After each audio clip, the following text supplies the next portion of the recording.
Time is gold. Apa nga daw hindi uso para sa mga Pinoy, ini nga hurubaton. Bangod kun appointment ang paghahambalan, permi late si Juan. Inibala bangod tuman gid lamang kasako o kun isa kabalik awot nga pamatasa.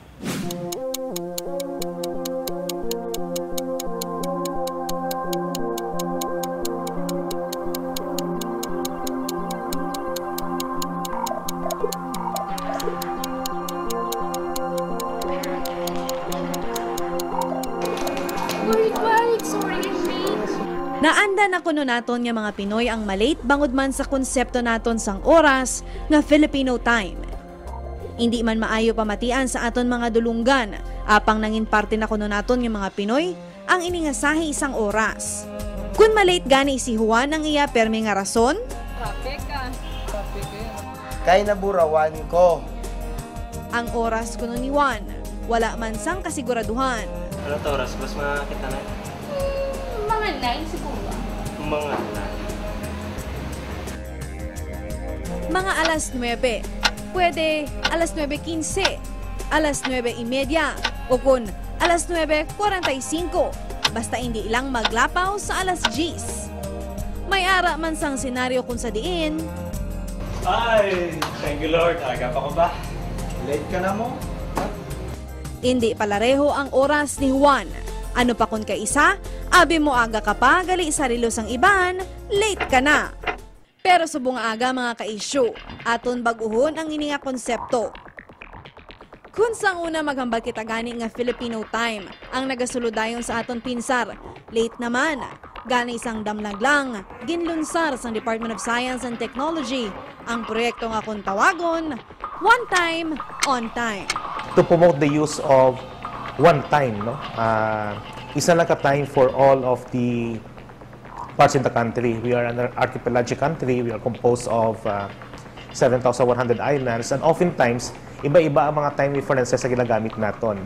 So with this campaign of one time, gina-promote sa DOST ang pag-adapt sa Philippine Standard Time o kung ang PST as our common time.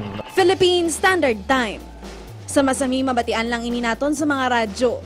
Pero kalabanan sa aton wala nakahibalo kung ano gid man bala ini. Siyang aton nga Philippine Standard Time, dugay na ni siya. But apparently, kita mga Pilipino, wala natin masyado ginagamit ang Philippine Standard Time. Let me also point out, kini aton nga Philippine Standard Time, which is being maintained by Pag-asa, is based sa atomic clock. No? So, very complex ini siya nga system. May atomic clock kita. Kag ini siya may global positioning system, may GPS link ni siya sa mga satellites all over the world. Kag automatic yan ginalantaw, kag ginakalibrate ang aton nga time. So we are assured nga maghambal kita Philippine Standard Time, accurate time ini siya. Kung sa una lain-lain ang oras sa aton mga relo, subong pwede na ini magpalareho.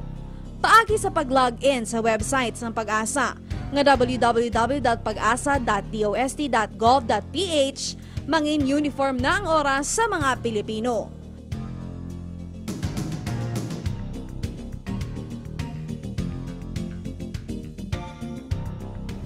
Kung matabo ini, wala na kita may mabatian sang amo sini. 9:50 na oh. 9 pa lang sa hapon na. 9:50 na oh. 9:15 na. Kita mo? 9 gani. Tamo kita sa mga productivity losses kung nailain kita time.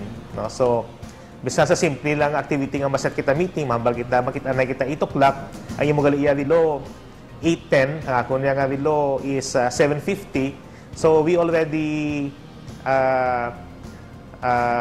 lose mga 20 minutes. No? So, Pero labaw pa sa handom nga magpalareho ang oras sa relo ni Juan, tinutuyo sini nga proyekto nga mahatagan man ni Juan sang importansya ang oras. nga one time nga campaign is also intended to instill the value of time among Filipinos. No? As mentioned earlier, kita nga mga Filipinos, may habit kita nga tinatawag natin nga Filipino time. Kaga we hope nga kambyuhan na natin nga mga Pilipino ang pagiging late o kung ang atong pag-adapt sa tinatawag natin nga Filipino time.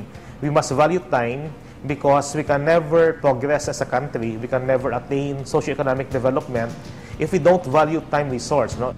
Kung matuod ang hurubaton nga time is gold, pilanayhan ka gold bars ang imo nausikan. May epekto kuno ang oras kag ang pag-umwad sang isa ka pungsod. Kung matuod ini, wala sang duda nga late man ang aton pag-asenso. Hambal gani nila, the early bird catches the worm. Gani hindi lang matingala kung nga pirmi kita nagkakaubusan kaysa ninyahanay, pirmi man kita sa katapusan. Hasta saan o kabala, malate. Kaupod sang pagrespeto sa oras ang pagrespeto man sa iban. Gani subong oras na para magbago. Oras na para i-synchronize ang aton mga relo. Sa bago nga oras ni Juan, bawal na ang late.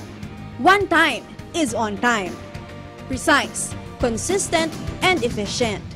Importante ang oras sa kabuhi isang tawo. Hambal gani nila you can never bring back time. Gani mangin time conscious. Kag permi paminsaron nga hindi mo na ini mabalik pa. Kag ari pagid mga ka-issue. Kabalo-bala ka mo nga sa dason nga bulan. Pagka sa ulugo naton ang National Consciousness Month for Punctuality and Civility. Isa ka advance tip halin sa amon. Kay halin kaina permi lang late ang unod sang aton sugilanon. Ako si Fabian Paderes para sa Issue Subong! Bantayan!